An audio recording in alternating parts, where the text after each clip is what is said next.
आज चौथा अध्याय भी जीव तत्व के वर्णन करने वाला है, जिसमें विशेष रूप से देवों के बारे में चर्चा है। देव सभी अधिकांश ऊर्ध्वलोक में रहते हैं, लेकिन कुछ देव हैं जो कि चित्रा पृथ्वी के खर भाग और पंख भाग में भी रहते हैं, और कुछ देव जो है वो द्वीप समुद्रों में मध्य लोक में भी रहते हैं। पर अधिकांश स्वर्ग में और स्वर्ग से ऊपर जो कल्पातीत देव हैं वो रहते हैं। पूरा ऊर्ध्व लोक देवों का निवास है। देखें कि वे देव कितने प्रकार के हैं। एक चीज ध्यान में रख करके हम चलेंगे कि जो जो चीजें हमें अपनी आंखों से दिखाई नहीं पड़ती वे नहीं हैं, ऐसा यदि हम मान लेंगे तब तो शायद हम किसी भी चीज को स्वीकार कर ही नहीं पाएंगे। संसार बहुत बड़ा है, जिसमें हमारी इन दो आंखों से बहुत थोड़ा सा दिखाई पड़ता है, और हमारा इतना पुण्य भी नहीं है कि इन दो आंखों से चौथे काल में जिन लोगों को देव दिखाई पड़ते हैं वे आज हमें दिखाई पड़ जाएं। उसके लिए भी बहुत पुण्य चाहिए। भवनवासी व्यंतर देव तो यहाँ पर आ सकते हैं, रहते भी हैं, लेकिन वे भी जब तक अपनी विक्रिया दिखाई देने लायक ना करें तब तक दिखाई नहीं देते। वैमानिक देवों के आने का यहाँ पर कोई संभावना नहीं है, पंचम काल में नहीं आते। वे पुण्यात्माओं के होने पर ही अपने विमानों से मध्यलोक में आते हैं, तीर्थंकर और अन्य जो महापुरुष हैं उनके समय में। ज्योतिषी देवों के विमान अपन को दिखाई देते हैं, लेकिन ज्योतिषी देव भी अपने को दिखाई नहीं देते। तो ये चारों प्रकार के देव हमें दिखाई नहीं देते, पर फिर भी इनकी एग्जिस्टेंस है ये आगम में, और आगम से ही हमें विश्वास करके चलना पड़ेगा। देवास चतुर्निकाया, देवों के 4 निकाय हैं, यानी समूह हैं। निकाय शब्द जो है वो समुदाय के अर्थ में है, इसलिए देव तो बहुत हैं, लेकिन उनके समुदाय 4 ही प्रकार के हैं: भवनवासी, व्यंतर, ज्योतिष्क और वैमानिक। आदितस्त्रिषु पीतांतलेशा, आदि के जो 3 समुदाय हैं उनमें पीत तक 4 लेशाएं होती हैं। भवनवासी, व्यंतर और ज्योतिषी देवों में देखा जाए तो हमेशा एक ही पीत लेशा होती है, पर क्या होता है 4 लेशाएं कहने का अपेक्षा हमें समझनी पड़ेगी, क्योंकि भवनवासी और जो व्यंतर देव हैं वे अपनी अपर्याप्त अवस्था में अशुभ लेशा के साथ रहते हैं। इसलिए कृष्ण नील कापोत इन लेशाओं के मध्यम अंश से मरकर के वे चूंकि इन देवों में उत्पन्न होते हैं, इस अपेक्षा से उनके 4 लेशाएं कह दी गईं, पर वास्तव में उनके एकमात्र पीत लेशा होती है। दशाष्ट पंच द्वादश विकल्पा कल्पोपन्न पर्यंता, 2 तरह के वैमानिक देव हैं, कल्पवासी और कल्पातीत। तो जो कल्पोपन्न है, कल्प में उत्पन्न होते हैं। कल्प के मायने हैं जहां इंद्र सामानिक इत्यादि की कल्पना की जाए वो कहलाते हैं कल्प, जिन्हें हम स्वर्ग कहते हैं। और जो स्वर्ग के ऊपर हैं वे कल्पवासी ना कहला के कल्पातीत कहलाते हैं। तो जो कल्पवासी देव हैं, वहां तक के चतुर्निकाय के देवों में कितने कितने भेद प्रभेद हैं, इसकी चर्चा करते हुए सूत्र लिखा है कि दशाष्ट पंच द्वादश विकल्पा, 10, 8, 5 और 12 भेद वाले हैं। भवनवासी का जो समुदाय है उसमें 10 तरह के भवनवासी हैं।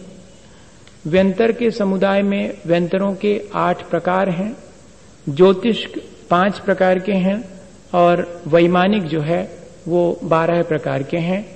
वो भी कल्पवासी की अपेक्षा से, क्योंकि जो कल्पातीत हैं उनमें इस तरह के भेद प्रभेद नहीं होते इंद्र, सामानिक इत्यादि के। इन चारों निकाय के देवों में जिनके की 10, 8, 5 और 12 भेद हैं, उन सभी में देवों की अपनी अलग अलग वैरायटी है। ऐसा मान के चलें कि जैसे हमारे इस संसार में राष्ट्रपति से लेकर के चपरासी तक मनुष्य हैं, जबकि सभी मनुष्य हैं, लेकिन कोई एक राष्ट्रपति की हैसियत से अपने मनुष्य पर्याय को व्यतीत करता है और एक सेवक की तरह से, एक प्यून की तरह से अपने जीवन को मनुष्य होने के बाद भी व्यतीत करता है। देवों में भी ऐसा ही है।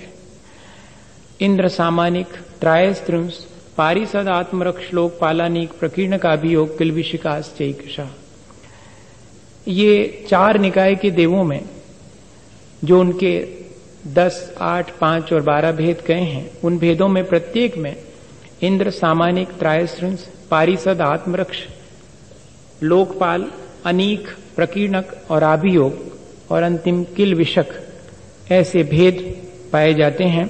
लेकिन त्रायस्त्रुंश, लोकपाल, वर्जा व्यंतर ज्योतिष का, व्यंतर और ज्योतिषी समुदाय के जो देव हैं उनमें त्रायस्त्रुंश और लोकपाल नहीं होते।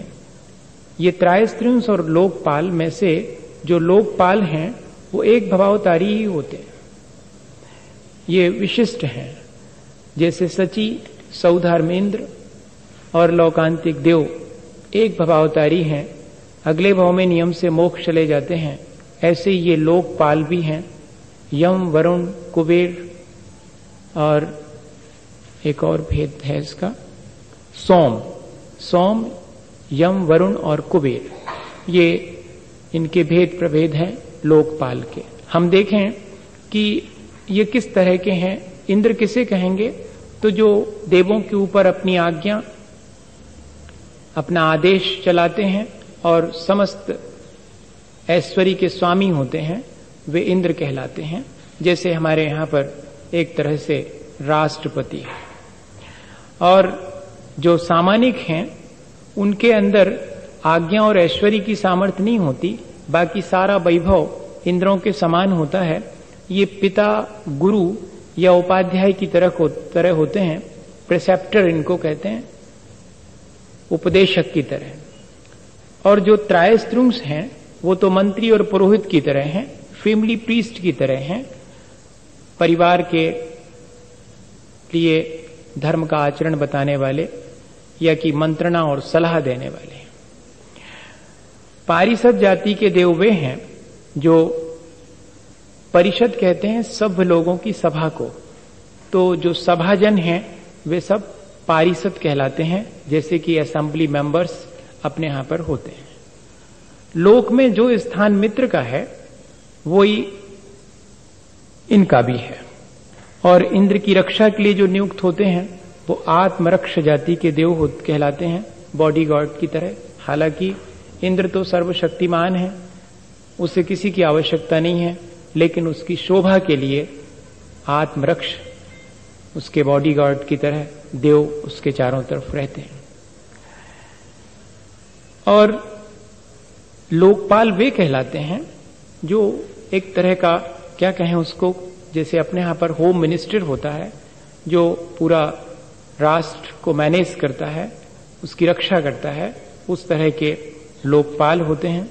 और जो आर्मी है, जो सेना है, वो वहां पर अनेक जाति के देवों के नाम से जानी जाती है।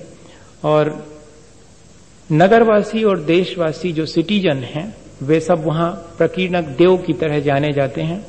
और यहां पर जैसे दास और नौकर चाकर होते हैं, वहां पर आभियोग जाति के देव भी ऐसे ही होते हैं। और जो सीमा के समीप रहने वाले हैं, पाप बहुल हैं, वे किलविशक कहलाते हैं। जैसे अपने यहां पर साफ सफाई करने वाले, झाड़ू लगाने वाले का जो स्थान है, वैसा ही वहां पर उनका स्थान है। देव पर्याय में भी ऐसे ही सुख और दुख दोनों ही हैं। देव पर्याय को मनुष्य से श्रेष्ठ कभी नहीं माना गया। इतना अवश्य है कि जब तक हमें मोक्ष नहीं हुआ, अपने पुण्य के फलस्वरूप यदि देव पर्याय मिलती है तो उसे वहां व्यतीत करके और फिर मनुष्य होकर अपने मोक्ष का उपाय करने की सलाह जरूर दी गई है। पर देव पर्याय को जो सम्यक दृष्टि हैं और ऊंची जाति के हैं उनके लिए तो फिर भी ठीक है, लेकिन ये जो किलविषक इत्यादि हैं उनको तो वहां पर मानसिक कष्ट बहुत होता है। शारीरिक रूप से वे अत्यंत स्वस्थ और सुंदर होते हैं, लेकिन मानसिक रूप से उन्हें बहुत पीड़ा होती है कि एक व्यक्ति सिंहासन पर बैठा और अपना राज चला रहा है और एक वहां पर जहां जूते चप्पल उतारे जाते हैं, देव होने के बावजूद भी वहां उसे अपनी ड्यूटी देना पड़ती है। ये मानसिक कष्ट वहां बहुत होता है। पूर्व योर द्विइंद्रा, जो पहले के दो समुदाय हैं वहां पर दो दो इंद्र होते हैं, यानी भवनवासी और व्यंतरों में जो देव हैं उनमें दो दो इंद्र होते हैं, बाकी सब में ऐसा नहीं है।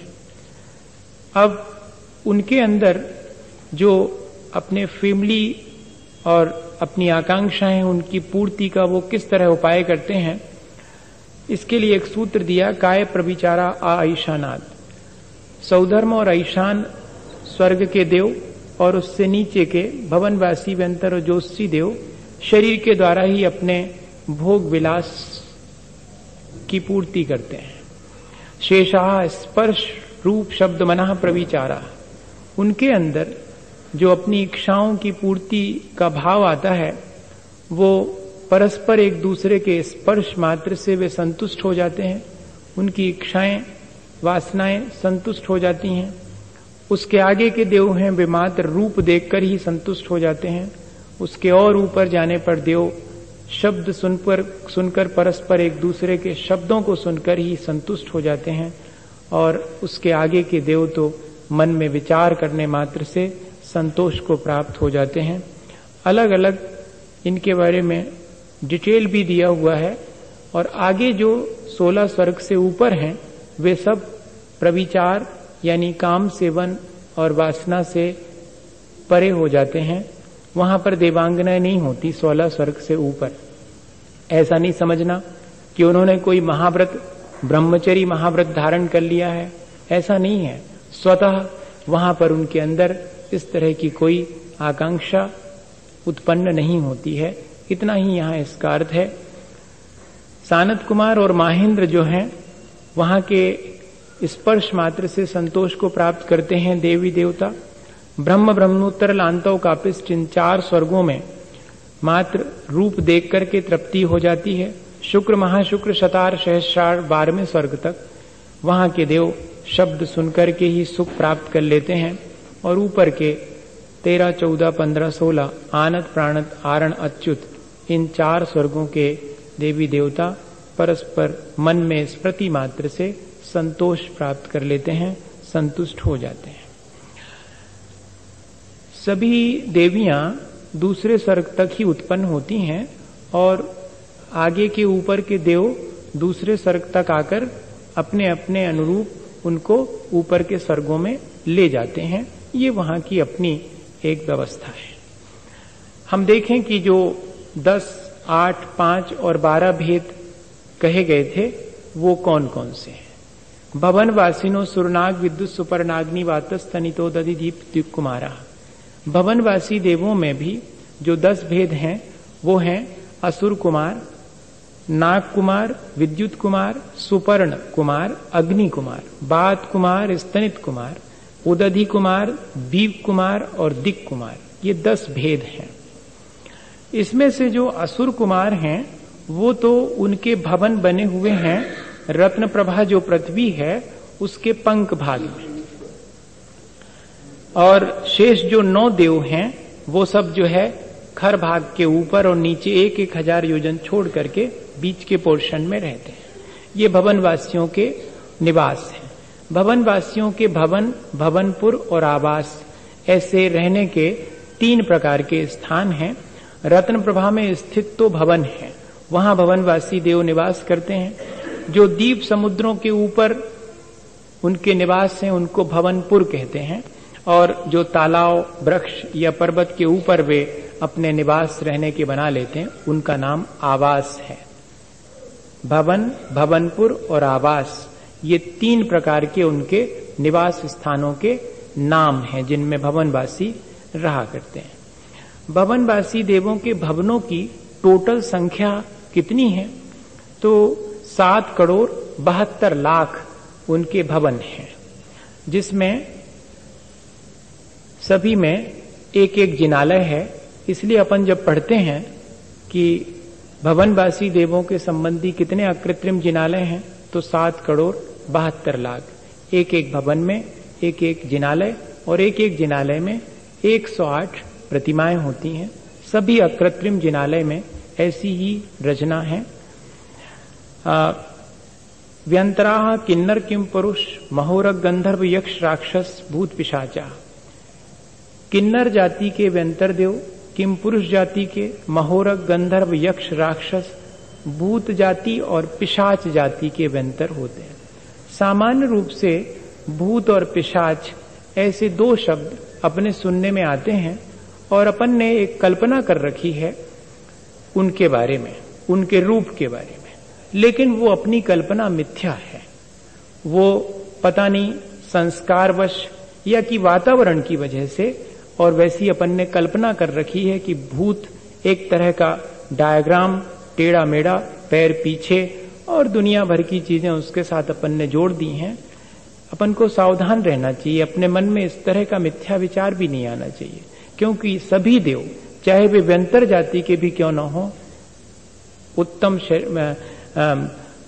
समचतुरस संस्थान वाले अत्यंत सुंदर होते हैं। ये बात अलग है कि वे चाहें तो अपनी विक्रिया या अपना रूप खोटा बना सकते हैं, लेकिन ओरिजिनली वे अत्यंत सुंदर होते हैं। और भूत नाम का कोई देव नहीं होता, ये तो उनकी अपनी पूरी जाति का नाम है। पिशाच उनकी अपनी जाति का नाम है। गंधर्व उनकी अपनी जाति का नाम है।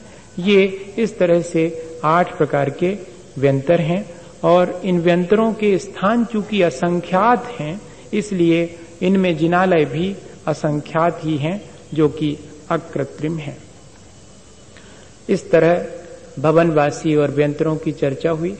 ज्योतिष मंडल जो अपन को दिखाई पड़ता है, उसके लिए भी कुछ थोड़ी सी चर्चा आचार्यों ने सूत्रों के माध्यम से की है, और इनकी डिटेल्स भी अलग ग्रंथों में मिल जाते हैं।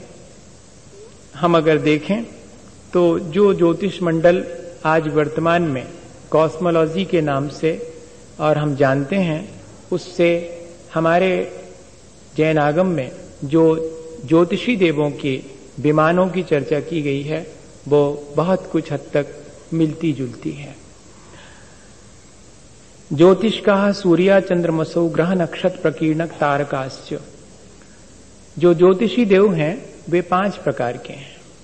सूर्य, चंद्र, ग्रह, नक्षत्र और प्रकीर्णक तारे, स्कैटर्ड, फैले हुए दिखाई पड़ते हैं जितने ये तारे, वो सब प्रकीर्णक तारे कहलाते हैं। ये 5 प्रकार के उनके विमान हैं, और उसमें ज्योतिष के जाति के देव रहा करते हैं।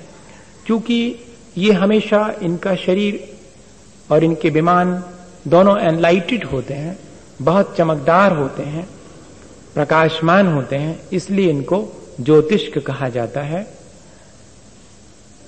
अपना जो सी लेवल है, वहां से अगर अपन काउंट करें तो 790 योजन ऊपर जाकर के तारे शुरू हो जाते हैं, और 800 योजन पर सूर्य है, और 880 योजन पर चंद्रमा है। सूर्य पहले है, चंद्रमा उसके बाद है, और सूर्य और चंद्रमा के बीच में राहु और केतु के विमान है।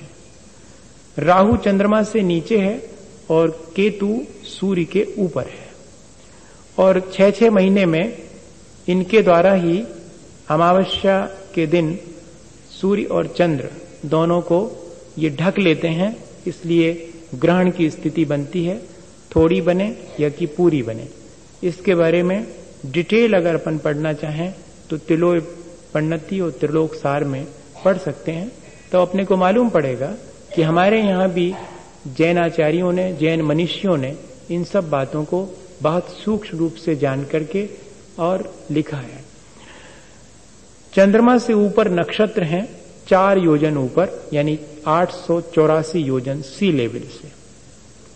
बुध उससे भी 4 योजन ऊपर है, शुक्र उससे 3 योजन ऊपर है, उससे 3 योजन बृहस्पति है, और उसके 3 योजन ऊपर जाकर के मंगल है, और फिर अंत में 900 योजन की ऊंचाई पर सी लेवल से शनि है। इस तरह 110 योजन की पूरी एक नेबुला है, आज की भाषा में जिसको निहारिका कहते हैं, जिसको आकाश गंगा गैलेक्सी कहते हैं।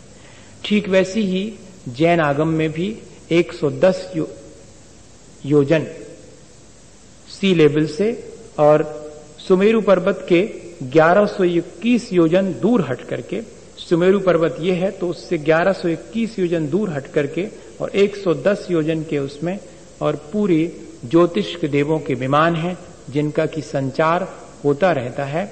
और उसके लिए भी अलग से एक सूत्र दे दिया, मेरु प्रदक्षिणा नित्य गत्यो ड्रीलोके।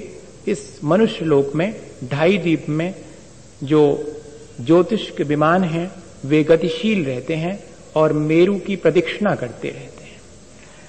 ये बात बिल्कुल जुदी है कि वर्तमान का विज्ञान सूर्य और चंद्र को, इन दोनों को घूमता हुआ स्वीकार नहीं करता, पृथ्वी को घूमता हुआ स्वीकार करता है। सवाल 2 तरह के साइंटिस्ट के हैं। एक साइंटिस्ट दोनों में से किसी एक को तो रोटेट मानता ही है, मूवेबल दोनों में से एक को मानना पड़ेगा। पृथ्वी को मूवेबल मानेंगे तो सन को स्टेबल मानना पड़ेगा, सन को स्टेबल मानेंगे तो पृथ्वी को, सन को मूवेबल मानेंगे तो पृथ्वी को स्टेबल मानना पड़ेगा। जैन मनीषी पृथ्वी को स्थिर, सूर्य और चंद्र को घूमता हुआ मानते हैं। वर्तमान का विज्ञान, और वो भी बिल्कुल वर्तमान का, क्योंकि पहले के जो साइंटिस्ट हैं वे भी पृथ्वी को स्थिर और सूर्य चंद्र को घूमता हुआ मानते थे इस मध्य लोक, इस 2.5 द्वीप में।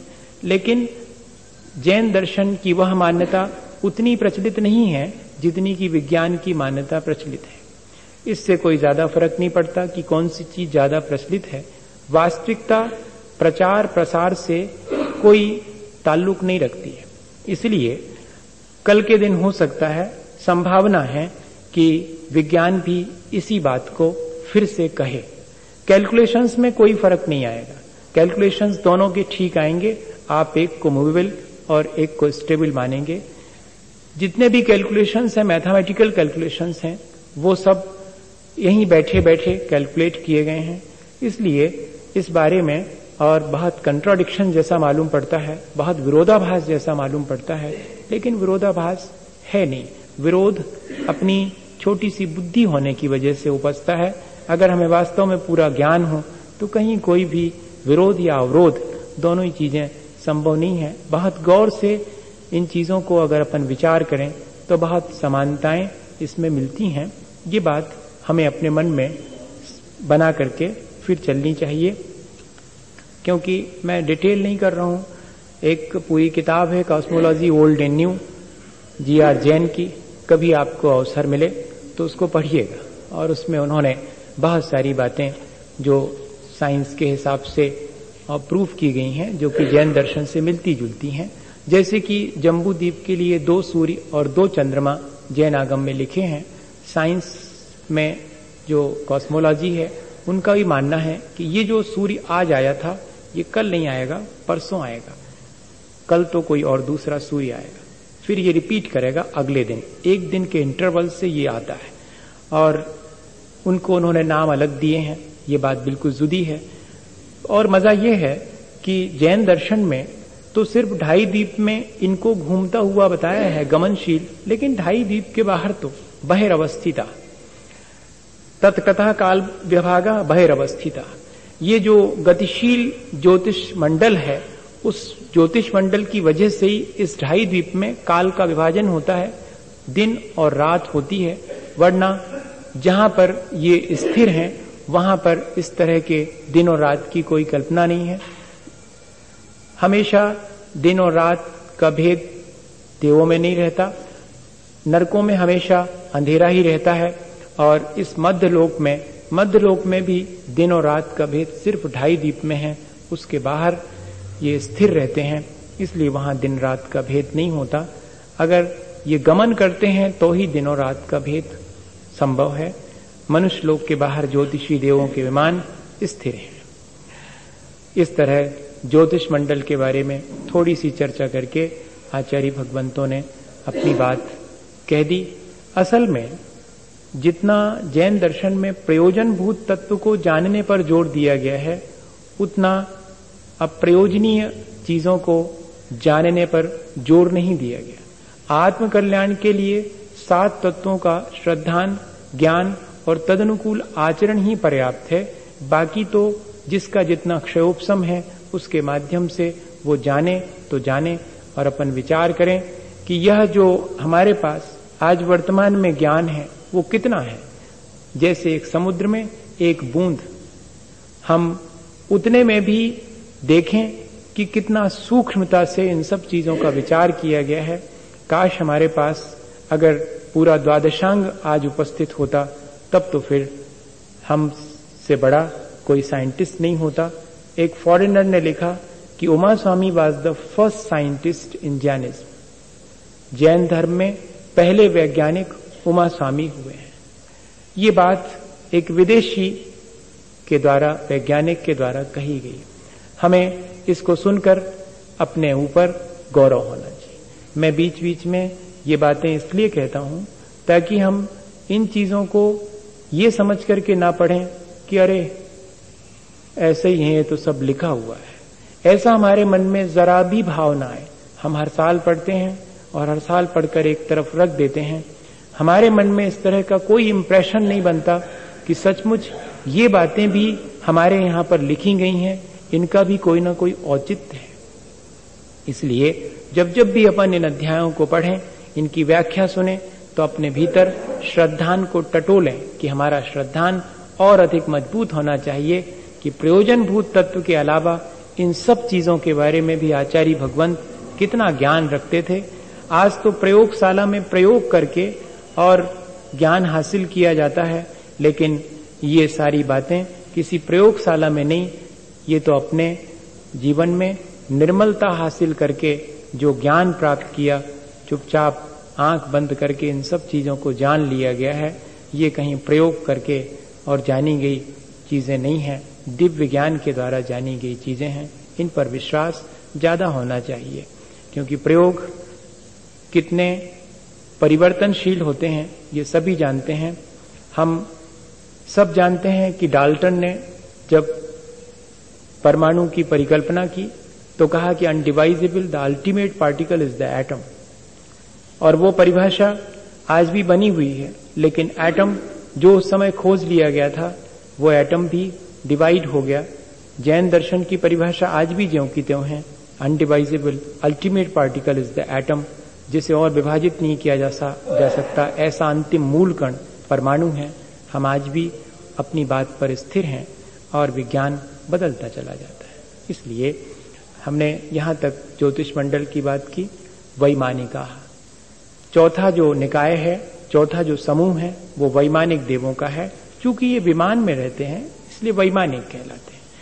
यहां वहां सब जगह विचरण करते रहते हैं, इसलिए व्यंतर कहलाते हैं। भवन, भवनपुर और आवास बनाकर रहते हैं, इसलिए भवनवासी कहलाते हैं। इनके नाम भी, और चमकदार विमानों में रहते हैं, इसलिए ज्योतिषी कहलाते हैं। इनकी संज्ञाएं एकदम सार्थक हैं। कल्पोपन्ना कल्पातीताश, वैमानिक जो समुदाय है वो 2 भागों में विभाजित है। एक जहां की इंद्र सामानिक इत्यादि की कल्पना है, वे कल्पोपन्न वैमानिक देव कहलाते हैं। और जहां इंद्र सामानिक इत्यादि की कल्पना नहीं है, सब अहमिंद्र हैं, सबका समान कैडर है, जहां ऊंचे नीचे का कोई भाव नहीं है, वे सब कल्पातीत वैमानिक देव कहलाते हैं। ऊपरी ऊपरी इनके विमान ऊपर ऊपर हैं, लेकिन थोड़ी सावधानी रखना पड़ेगी समझते समय। ऊपर ऊपर किस तरह से हैं, ये संरचना दी है